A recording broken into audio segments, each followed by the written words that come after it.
আউযুবিল্লাহি মিনাশ শাইতানির রাজিম বিসমিল্লাহির রহমানির রহিম। আজকে আরেকবার লাইভে আসা, যারা আছেন দেখছেন বা জয়েন করছেন, স্পেশালি এনডিএম এর সকল নেতা কর্মী, আমার সহযোদ্ধা ভাই বোনেরা, আপনাদের সবাইকে আসসালামু আলাইকুম ওয়া রাহমাতুল্লাহ। শুধু এনডিএম এর না, মানে যে কোনো কেউ যেই দেখছেন আজকে জয়েন করছেন, আপনাদের সবাইকে আমার সালাম, শুভেচ্ছা। আজকে লাইভে আসার একটা বেসিক ইস্যু হলো আমাদের নতুন শিক্ষানীতি। নতুন শিক্ষানীতি নিয়ে একটু আলোচনা এবং ওভারঅল শিক্ষা নিয়ে, শিক্ষার নীতি সরকারি পর্যায়ে আমরা কি করছি, শিক্ষা মন্ত্রণালয়, এই সরকার এবং আগামীতে আমাদের দেশের শিক্ষা গুণগত মান উন্নয়নের জন্য আমাদের কি করা উচিত, বা এনডিএমএ আমরা কিভাবে দেখি সামনে কি করতে চাই, এগুলো নিয়ে খুব ছোট আলোচনা করব। তবে মেইনলি এর আগের বারও যেটা যখন লাইভে এসেছিলাম আপনাদেরকে বলেছিলাম যে আলোচনার উৎসটা হলো, ওয়ালাইকুম আসসালাম নাদিম সাহেব, আশা করি ভালো আছেন। আমাদের আলোচনার মেইন মানে আমরা মেইন বস্তুটাই রাখতে চাই আপনাদের সাথে আলোচনা। আমি এর আগেও বলেছি যে আমি মানে গল্প করতে পছন্দ করি, আমি লাইভে আসিও যে আপনাদের অনেকের সাথে যেন গল্প করার একটা সুযোগ পাই। সো শিক্ষানীতি নিয়ে বা আমাদের যে কোনো কিছু নিয়ে যদি আপনাদের কোনো প্রশ্ন থাকে, আপনারা ধরেই নেন যে যখনই আমি লাইভে আসবো আমাদের একটা আলোচনার জন্য আসবো, এবং আপনাদের যে ধরনের প্রশ্ন থাকে, যে কোনো প্রশ্ন, মানে স্পেশালি বাংলাদেশের রাজনীতি নিয়ে, এনডিএম কি করতে চাচ্ছে সেটা নিয়ে, এনডিএম কি করবে সেটা নিয়ে, বা যেহেতু আমি একজন শিক্ষক এবং আমি একজন গবেষক, সো অনেক ব্যাপার নিয়েও আপনাদের কোনো স্বচ্ছতা বা কিছু, আপনি ছাত্র বা আপনি জাস্ট দেশ সম্বন্ধে জানতে চান বা ইতিহাস সম্বন্ধে বা রাজনীতি সম্বন্ধে জানতে চান, প্রশ্ন করুন। যতদূর আমি জানি, কারণ আমরা মানুষ, তার মানে আমাদের সবকিছুর গণ্ডি সীমিত, তার মানে জ্ঞানের গণ্ডিও কিন্তু সীমিত। সেই সীমিত জ্ঞানের গণ্ডির ভেতরেই আমি যে উত্তরটা দিতে পারবো সেটা দেবো, যেটা পারবো না ক্ষমা চেয়ে নেবো, এবং আমারও শেখার একটা জায়গা হবে যে সেটা নিয়ে আমি আগামীতে পড়াশোনা করবো, যেন আগামীতে যে আপনার সেই প্রশ্নের উত্তর আমি দিতে পারি। তো আজকে প্রথমে এবং সবাইকে জয় বাংলাদেশ জানিয়ে নিচ্ছি, কারণ আমরা সব কাজ করি বাংলাদেশের জন্য, জাতির জন্য। শিক্ষানীতির উপর শিক্ষা দিচ্ছে আমার প্রিয় ভাই, অসংখ্য ধন্যবাদ। যে আমি শিক্ষা দিচ্ছি না, আমি আলোচনায় এসেছি, কারণ ওয়ালাইকুম আসসালাম তুরাগ। আগামীতে শিক্ষানীতির উপর আমরা কাজ করব, শিক্ষা, বাংলাদেশের শিক্ষা কেমন হওয়া উচিত, এগুলো নিয়েও আমাদের অনেক চিন্তা ভাবনা আছে। আমরা এনডিএম থেকে, মানে আমার রাজনৈতিক দল যেটা চেয়ারম্যান আমি, এনডিএম থেকে এনডিএম এর নেতা কর্মীরা এবং থিঙ্ক ট্যাঙ্কের মাধ্যমে আমরা আমাদের শিক্ষা নীতির উপরেও পলিসি পেপার পাবলিশ করেছি। ওয়ালাইকুম আসসালাম যশোর থেকে শামীম সাহেব। তো আজকে এগেন ফার্স্ট এন্ড ফরমোস্ট, সরকার এখন যে নতুন পলিসি শুরু করেছে বা যে নতুন পলিসিটা ইন প্লেস বসিয়েছে প্রাথমিক এবং মাধ্যমিকের জন্য, সেটা নিয়ে একটু কথা বলবো। কয়েকটা গুণগত মানের চেঞ্জ এসছে, যে জিপিএ নয়, তিন ভাবে ফল হবে। আপনার দশম শ্রেণী পর্যন্ত সব পাঠ্যপুস্তক সেম থাকবে। মানে পুরো যে নতুন শিক্ষানীতিটা দিয়েছে, এর ভিতরে শুধু একটা জিনিসের সাথে আমরা ইন প্রিন্সিপাল, আইডিওলজিক্যালি এবং সবভাবে একমত, যে দশম শ্রেণী পর্যন্ত আমাদের শিশুদের, আমাদের ছাত্রছাত্রীদের, আমাদের সন্তানদের আসলেই শিক্ষা লাভ করতে হলে সব সাবজেক্ট, স্পেশালি আপনার ভাষা, বিজ্ঞান, গণিত, এগুলোর সঠিক শিক্ষা প্রয়োজন। তো এই একটা জায়গায় সরকারের নতুন শিক্ষানীতির সাথে আমরা পুরোপুরি একমত।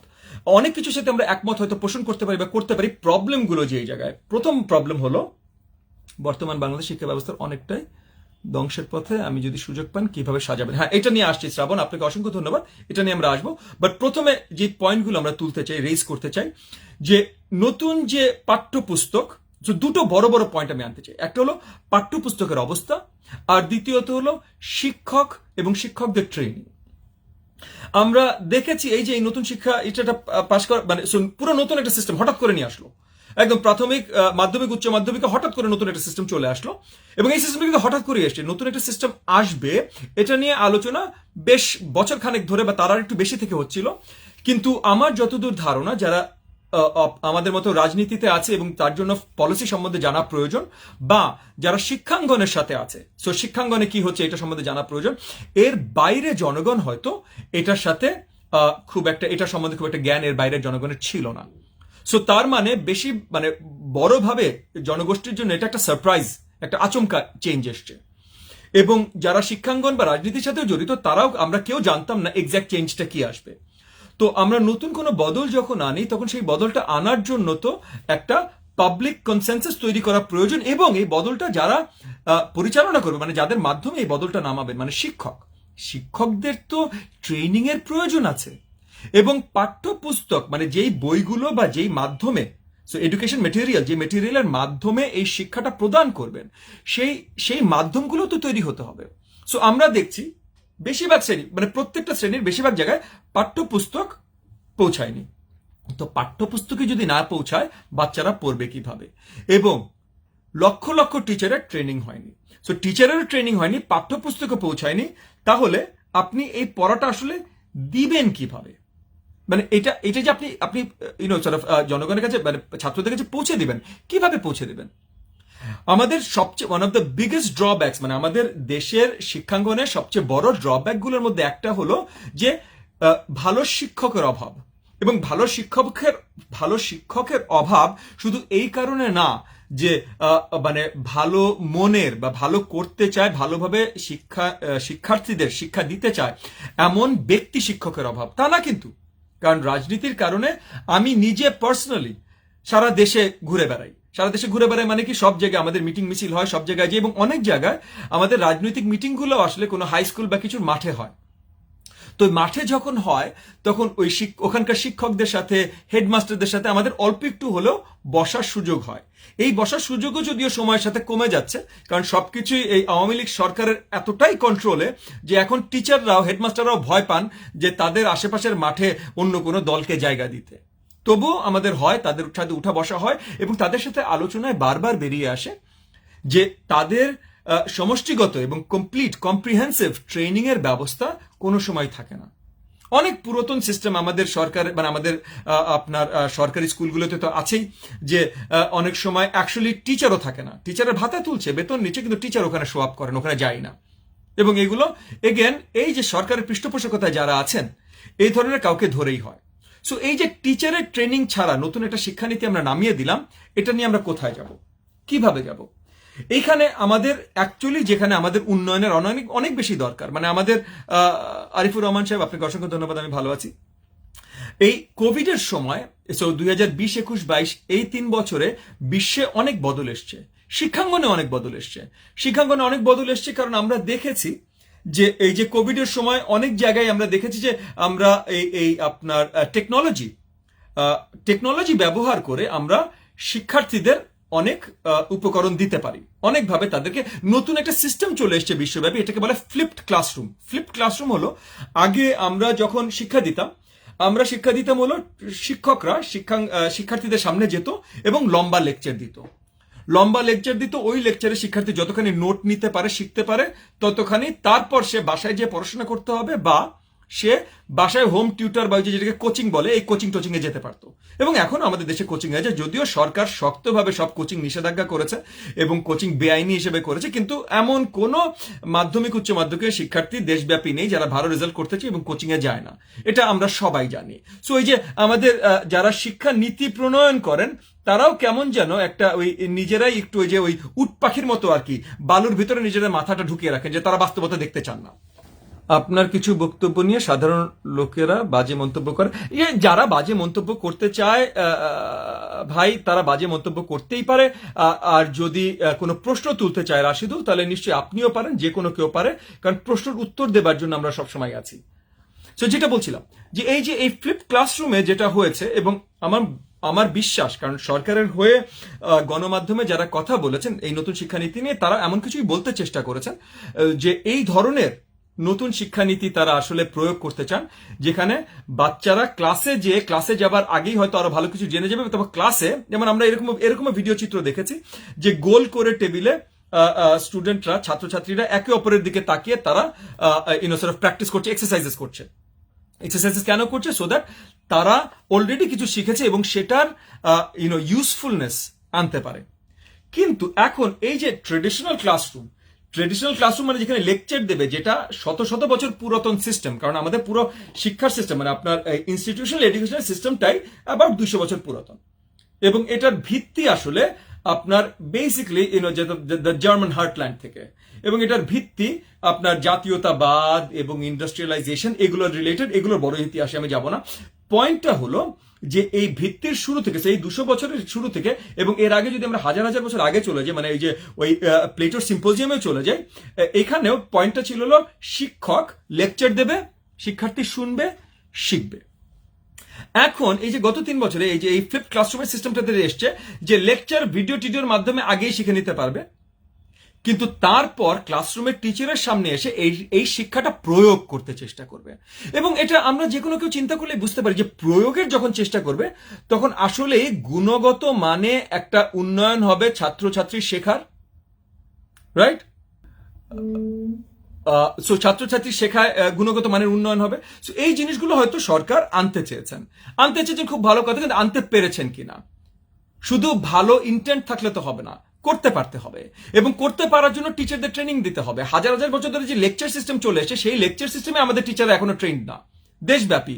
এবং আমি টিচারদের মানে যারা মোরাল হাই ইন্টেগ্রিটি ওয়ালা টিচার, মানে তারা অ্যাকচুয়ালি সময় দেয়, শ্রম দেয় শিক্ষার্থীদের কিছু দেবার জন্য, শেখাবার জন্য, তারাও ট্রেনিং এর অভাবে অনেক সময় সঠিকভাবে দিতে পারেন না।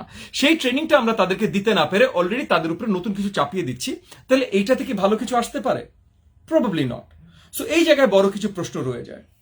যেমন একটা প্রশ্ন এসছে, ইপসিতা আমার ছাত্রী ছিলেন মোস্ট লাইকলি, উনি একটা প্রশ্ন অলরেডি রেখেছেন যে আমাদের দেশের শিক্ষাঙ্গনে, স্পেশালি উনি যদিও টার্সিয়ারি এডুকেশনের কথা বলেছেন, মানে বিশ্ববিদ্যালয় রিলেটেড এ লেভেলের এডুকেশনের কথা বলেছেন, এই পর্যায়ে মানে বিশ্ববিদ্যালয় পর্যায়ের এডুকেশনের কথা বলেছেন, শিক্ষাঙ্গনের কথা বলেছেন, যে এখানে আমাদের সবচেয়ে বড় ড্রব্যাকটা হলো যে আমাদের ইউনিভার্সিটি এডুকেশনের পর ছেলেপেলে চাকরি পায় না। কেন চাকরি পায় না? একটা বড় কারণ হলো যে বিশ্ববিদ্যালয় যদি, এবং আমরা ধরেই নিতে পারি যে বেশিরভাগ সংখ্যক মানে শিক্ষার্থীরা আমাদের বিশ্ববিদ্যালয়ে যায় তারপরে জীবিকা অর্জনের একটা ব্যবস্থা তৈরি করবার জন্য।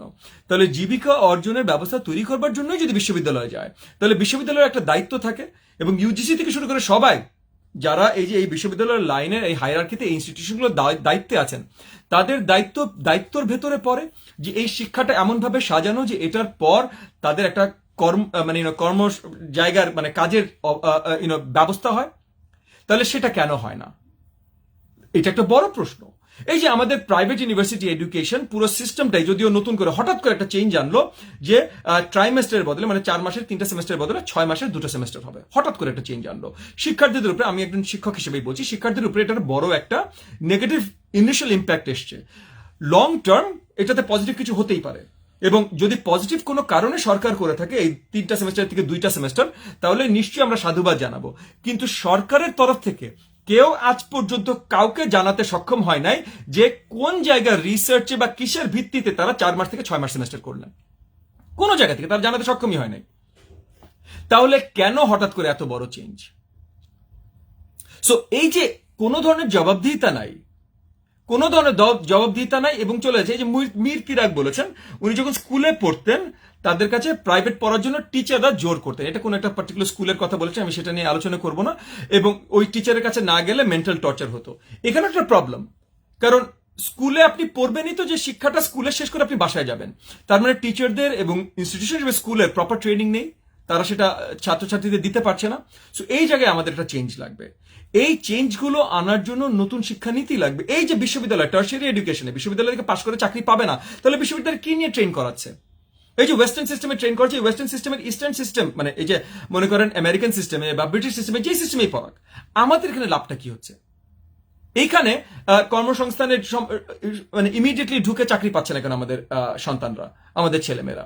সো এই জায়গায় কিভাবে আমরা গুণগত মানের উন্নয়ন আনতে পারি?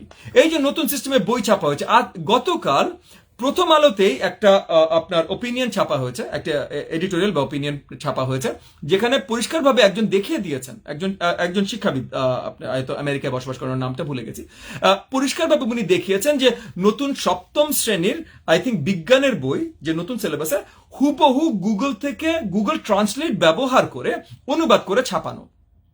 তো আমাদের দেশের এত বিজ্ঞ শিক্ষাবিদ, এত বিজ্ঞ আপনার গুণীজন সায়েন্টিস্ট, এরা কি কাজ করছেন যে আমাদের শিক্ষা মন্ত্রণালয়ের মাধ্যমে যে পাঠ্যপুস্তক তৈরি করার যে সিস্টেমগুলো করা হয়, সেগুলো গুগল ট্রান্সলেট ব্যবহার করে ওই এনসাইক্লোপিডিয়া ব্রিটানিকা বা উইকিপিডিয়া থেকে ইংরেজি থেকে বাংলা করে আমরা ছাপিয়ে দিচ্ছি।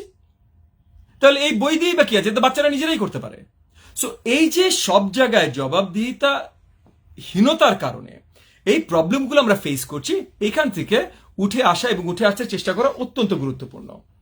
আমরা কোচিং বাদ দিচ্ছি, কিন্তু কোচিং বাদ দেওয়ার জন্য কি করতে হবে এরকম কোনো ব্যবস্থা করিনি। স্কুলে যে পরিপূর্ণ এডুকেশন দিবে এবং সেটা স্কুলেরও ট্রেনিং থাকবে এই ব্যবস্থায় আমরা করিনি, আমরা কোচিং বাদ দিয়ে দিয়েছি। কোচিং ভালো না, কোচিং এর সিস্টেমটা ভালো না, সারাদিন বাচ্চারা যদি বইয়ের ভিতরেই থাকে, খেলাধুলা অন্য কিছু কখন করবে? That's absolutely true. But coaching cancel করানোর আগে তো আপনার ওই জিনিসটা তৈরি করতে হবে যেই জায়গায় বাচ্চারা অ্যাকচুয়ালি স্কুলে প্রপার এডুকেশন পাচ্ছে। আপনি কোনোটাই করবেন না, তাহলে কিভাবে হবে? সো আমাদের শিক্ষানীতিতে একদম অ্যাট দ্য কোর আমাদের বদলটা অত্যন্ত প্রয়োজন। এবং এই মুহূর্তে সরকার শিক্ষানীতি নিয়ে যা করছে, এটাকে একজন যেমন বলেছেন এটা নীতি না, এটা দুর্নীতি। আমি কিছু দূর ওনার সাথে একদমই একমত। কারণ শিক্ষাঙ্গনে তারা আমাদের ছাত্রছাত্রীদেরকে দেভ লেট আস ডাউন, মানে তারা কোনোভাবেই তাদের দায়িত্ব পালন করতে পারেনি। সো সেই নতুন শিক্ষানীতি অলমোস্ট আমরা বলতে পারি শিক্ষা দুর্নীতি। এখান থেকে আমরা খুব একটা লাভ পাইনি। এই লাভ পেতে হলে কি করতে হবে? লাভ পেতে হলে ফার্স্ট অ্যান্ড ফরমোস্ট আমাদের এই শিক্ষার সিস্টেমটা ঢালাওভাবে সাজাতে হবে। ঢালাওভাবে সাজাতে হবে যখন আমি বলছি, তখন আমি এটা বলছি না যে রাতারাতি ফুল সিস্টেম বাদ দিয়ে নতুন সিস্টেম আনতে হবে, না। ঢালাওভাবে সাজাতে হবে মানে আমাদের যেটাই কারিকুলাম থাক, সেই কারিকুলামে প্রথমত আমাদের স্কুলের সাথে মানে স্কুল কলেজ এদের সাথে আমাদের ডায়ালগ তৈরি করতে হবে এবং টিচারদের সাথে ডায়ালগ তৈরি করতে হবে এলাকা ভিত্তিক এবং সেন্ট্রাল ভিত্তিক, বোর্ড ভিত্তিক, যে কিভাবে যে কারিকুলামটা আছে এই কারিকুলামটাই ছাত্রছাত্রীদের আরো ভালোভাবে পৌঁছে দিতে আমরা কিভাবে সহযোগিতা করতে পারি। পাঠ্যপুস্তক সেন্ট্রালি প্রিন্ট করতে হবে না। যেমন মনে করেন একটা জায়গায় এসছে, এই যে আমাদের নতুন শিক্ষানীতিতে একটা জায়গায় এসছে যে স্কুলেই বোর্ড পরীক্ষা আমরা কমিয়ে দিচ্ছি, স্কুলেই মূল্যায়ন হবে ছাত্রছাত্রী কত ভালো করছে। তো স্কুলে যদি মূল্যায়ন হয় তাহলে মূল্যায়নটা কে করবে? শিক্ষক করবে। এগেন আমরা শিক্ষকের ট্রেনিং এ চলে আসছি। এবং এই শিক্ষকদের সাথে কি ঢালাও করে বসা হয়েছিল? 4 লাখ প্লাস শিক্ষকের ট্রেনিং শুরু হবে ফেব্রুয়ারি মাসে। এগেন খবরের কাগজে এসছে 4 লাখ প্লাস শিক্ষকের ট্রেনিং শুরুই হবে ফেব্রুয়ারি মাসে, কিন্তু নতুন কারিকুলাম আপনারা চালু করে দিয়েছেন। হওয়া কি উচিত ছিল যে এই ফেব্রুয়ারি মাসে যদি 4 লাখ প্লাস শিক্ষকের ট্রেনিং শুরু হয়, তাহলে আগামী জানুয়ারি মাসে যে নতুন কারিকুলাম শুরু হবে তারা 6 মাস 8 মাস ট্রেনিং, রিট্রেনিং এগুলোর সুযোগ পাবে এবং তারপর যে নতুন কারিকুলাম শুরু হবে। আমরা কি করলাম? ধাপ করে চালু করে দিলাম। সো এই যে আমরা নতুন বড় হঠাৎ করে ডিজিটাল বাংলাদেশ বানাতে না বানাতে আমরা বানিয়ে দিই স্মার্ট বাংলাদেশ বলা শুরু করিনি, স্টেজ ভেঙে আমরা পড়ে যাই। এই অবস্থান আমাদের দেশে বারবার হচ্ছে। কেন হচ্ছে?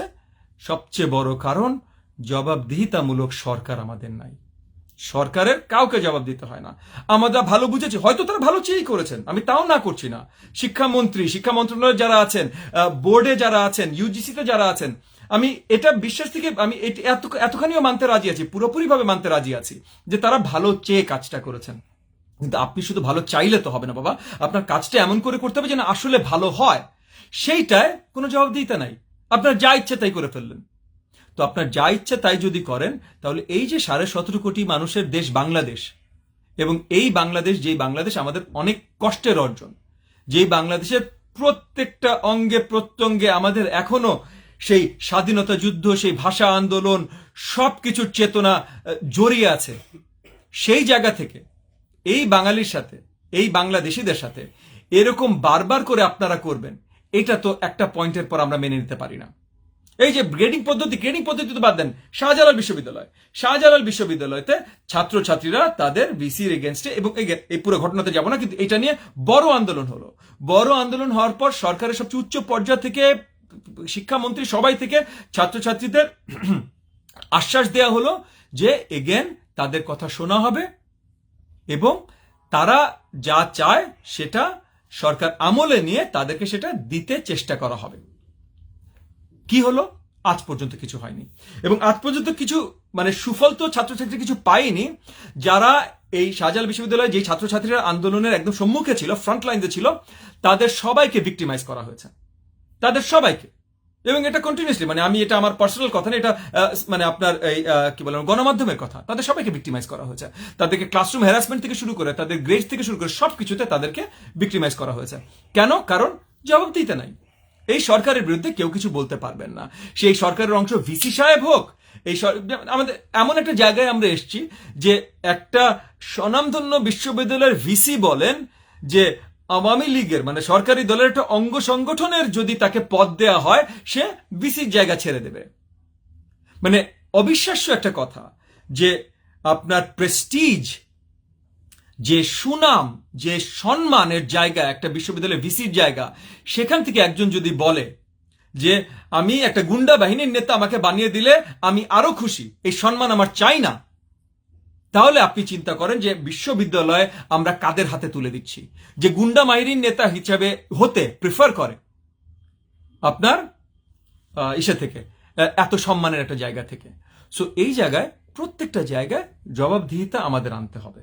জবাবদিহিতা আনতে হলে এগেন সামনে আগামী নির্বাচন আসছে। আমি জানি ঘুরে ফিরে আমাদের কথায় নির্বাচন চলে আসে, কিন্তু আমরা রাজনীতি করি। রাজনীতি করি মানে কি, মানে জনগণকে তাদের প্রত্যেকটি অধিকার দেবার জন্য কাজ করি, এবং এই অধিকার সঠিকভাবে দেবার একটাই রাস্তা আছে, নির্বাচন। এই নির্বাচনের মাধ্যমে শুধু আমরা এই অধিকারগুলো তাদের হাতে তুলে দিতে পারি। যদি নির্বাচন না হয়, এই অধিকারগুলো আমরা তুলে দিতে পারবো না। আর যদি নির্বাচনের নামে আমরা যুদ্ধ করি, যেটা অনেকগুলো দল করছে, বা অনেকগুলো দল না, আসলে দুই একটা দল করতে চেষ্টা করছে, বা যুদ্ধ করছে না, যুদ্ধের কথা বলছে, জোরে মাইক ধরে জোরে জোরে গলা বলছে আমরা যুদ্ধ করব, আমরা রাস্তা নামিয়ে দিব, এর এত তারিখ থেকে বাংলাদেশের প্রত্যেকটা কথা হবে সোয়ানসোর কথা, কথা শুনে উঠবস করবে, আপনার ৭১-এর ডায়লগ আজকে 2023-এ এসে যদি শুরু করে, তাহলে এটা লাভটা কি? হচ্ছেটা কি? যুদ্ধ হচ্ছে? আমরা কি আদৌ যুদ্ধ করতে চাই? না, আমরা গণতন্ত্র ফিরিয়ে আনতে চাই। তো গণতন্ত্র ফিরিয়ে আনতে চাইলে আমাদের নির্বাচন হতে হবে। তবে দরকার হলে আন্দোলনের মাধ্যমে এমন একটা নির্বাচনের জায়গা তৈরি করতে হবে যেখানে নির্বাচনটাও জনগণ যেটা চায় সেটা প্রতিফলিত হয় নির্বাচনের মাধ্যমে, নট কেউ জোর করে নিজের মার্কায় নিজের ইচ্ছায় কাউকে বসিয়ে দিতে পারে। সো এইটাই বেসিক ছিল আজকের আলোচনা, যে আওয়ামী লীগের এই নতুন শিক্ষানীতি নিয়ে অবভিয়াসলি আমরা একেবারেই সন্তুষ্ট না, এবং এখানে সবচেয়ে বড় প্রবলেমটা হলো যে এই নতুন শিক্ষানীতি নিয়ে দেশব্যাপী না কোনো আলোচনা হয়েছে, না টিচারদের ট্রেনিং হয়েছে, না স্কুল কলেজের ট্রেনিং হয়েছে, এবং পাঠ্যপুস্তক থেকে শুরু করে কোনো কিছু এখনো তৈরি না, এবং তাড়াহুড়া করে যে পাঠ্যপুস্তক বানাতে গেছে, এগেন গণমাধ্যমে আমরা দেখছি যে পাঠ্যপুস্তকগুলো একটা ফাজলামি পাঠ্যপুস্তক হয়েছে। মানে এর আগেও যে পাঠ্যপুস্তক আমাদের বারবার ভুল ছিল না এমন না, অনেক জায়গায় অনেক ভুল ছিল, অনেক ত্রুটি ছিল, গণমাধ্যমে মাঝে মধ্যে উঠে আসে। কিন্তু এবার যেটা হয়েছে যে তারার মধ্যে হয়তো গুগল উইকিপিডিয়ায় যে কপি পেস্ট করে গুগল ট্রান্সলেটে ইংলিশ থেকে বাংলা করে এখন পাঠ্যপুস্তকে গেছে।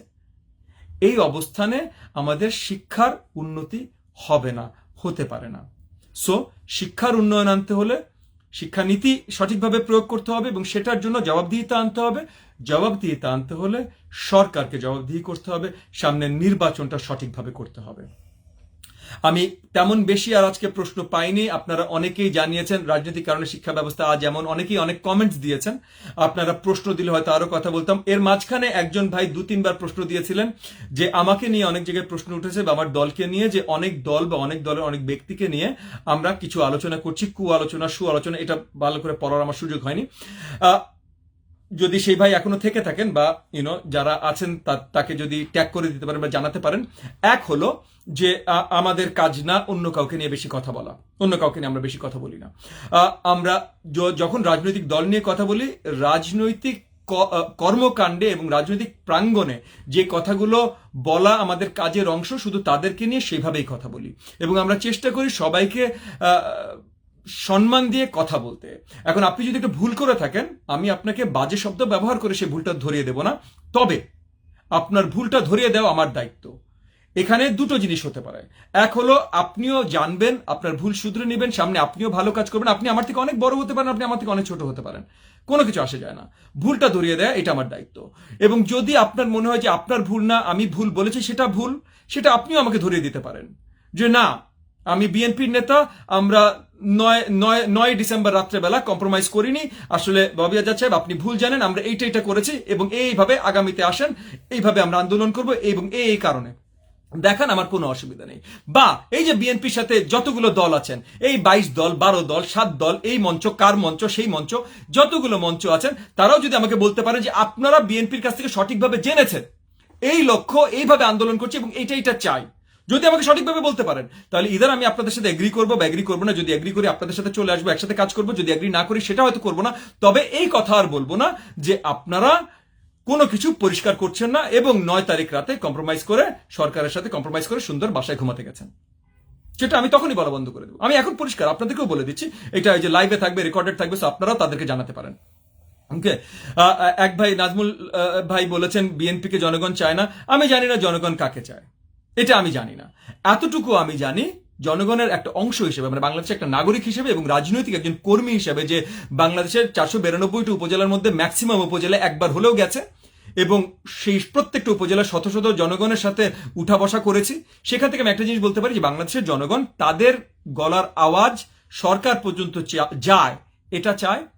তারা সঠিক গণতন্ত্র চায় এবং তাদেরকে তাদের যেই অধিকারগুলো সাংবিধানিকভাবে নিশ্চিত করা হয়েছে সেই অধিকারগুলোর প্রাপ্তি তারা চায়। সো তারা কথা বলতে চায়, তারা গণতন্ত্র চায়, তারা অধিকারের প্রাপ্তি চায়। এই তিনটা জিনিস আমি জানি, এই তিনটা জিনিস এনডিএম এর প্রত্যেকটা নেতা কর্মী জানে এবং এই তিনটা জিনিস এই জনগণের হাতে তুলে দেওয়ার জন্য আমরা দিনরাত কাজ করছি। এই তিনটা জিনিস তুলে দেওয়ার জন্য যে যে কাজ করতে চায়, আমাদের ওপেন ইনভিটেশন, আসেন আমরা একসাথে কাজ করব। আপনি বড় নেতা হতে চান, আপনি নেতা হন, আমরা আপনাকে ফলো করব। আপনি বড় নেতা হতে চান না, আমি নেতৃত্ব দিচ্ছি, আসেন আমাকে ফলো করেন, কিন্তু চলেন একসাথে কাজ করি। কিন্তু এই তিনটা জিনিস, বাকি অন্য কোনো আলোচনার জন্য, রাজনৈতিক আলোচনার জন্য আমি নাই, এনডিএম নাই, এনডিএম এ কোনো নেতাকর্মী নাই, এবং বাকি অন্য কোনো আলোচনা যদি আপনারা বারবার বসেন, তাহলে এই দেশের জনগণের সাথে বাটপারি আর বেইমানি ছাড়া আপনারা আর কিছু করছেন না। আর কোনো প্রশ্ন আজকে যেহেতু নেই, আমি আজকে আপনাদের কাছে আবার বিদায় চেয়ে নিচ্ছি এবং আগামীতে আপনারা যখনই, মানে আমি রেগুলারলি, যেটা গতদিন বলেছিলাম যে এখন থেকে, যেহেতু আমার দলের নেতাকর্মীরা আমাকে অনেক বলে, নেতাকর্মী মানে আমার দলের আমার সহযোদ্ধারা আমাকে অনেক বলেছেন যে চেয়ারম্যান সাহেব আপনাকে আসতে হবে, এটা বারবার করতে হবে। সো আমি সপ্তাহে অ্যাটলিস্ট একবার লাইভে আসতে চেষ্টা করব। লাইভে আসার অ্যাটলিস্ট একদিন আগে বা সেদিন সকালে হলো আমি একটা পোস্ট দিয়ে দেবো যে আমি এত সময় লাইভে আসবো। আপনারা প্লিজ আপনাদের প্রশ্ন রাখবেন এবং ওই পোস্টে, যে পোস্টে আর কি আমি কোন সময় লাইভে আসবো যাবে, ওই পোস্টে আপনাদের প্রশ্ন রাখতে চেষ্টা করবেন।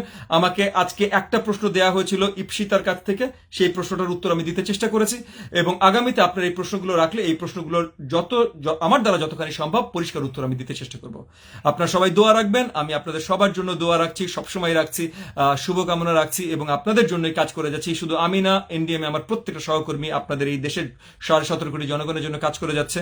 সো আপনাদেরকে সাথে চাই, আপনার সাথে থাকবেন। সিদুল ভাই আপনি বলেছেন জাতীয় পার্টির মতন দালালি করা শুরু করছেন কি?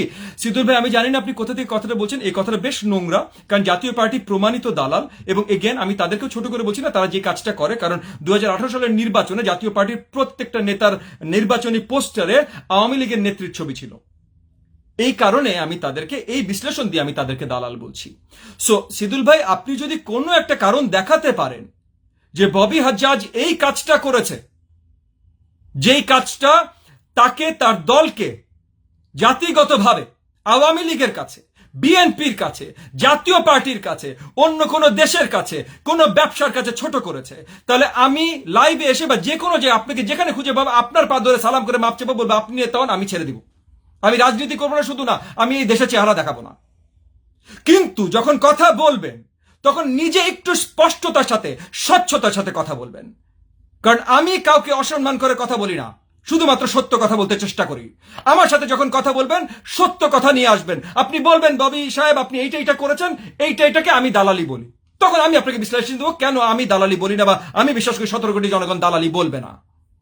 কিন্তু কথা বলার আগে সুন্দর করে, আমি আপনাকে রাস্তায় দেখা হোক, যেখানে দেখা হোক, অসম্মান করে আমি আপনাকে কথা বলবো না। আমি আশা রাখবো আপনি শুধু আমার সাথে না, এই দেশের যে কোনো নাগরিকের সাথে যখন কথা বলবেন, সে নেতা হোক, সে রিক্সা চালক, সে ইউনিভার্সিটি প্রফেসর হোক, যার সাথে যখন কথা বলবেন একটা সুন্দর সম্মান দিয়ে কথা বলবেন।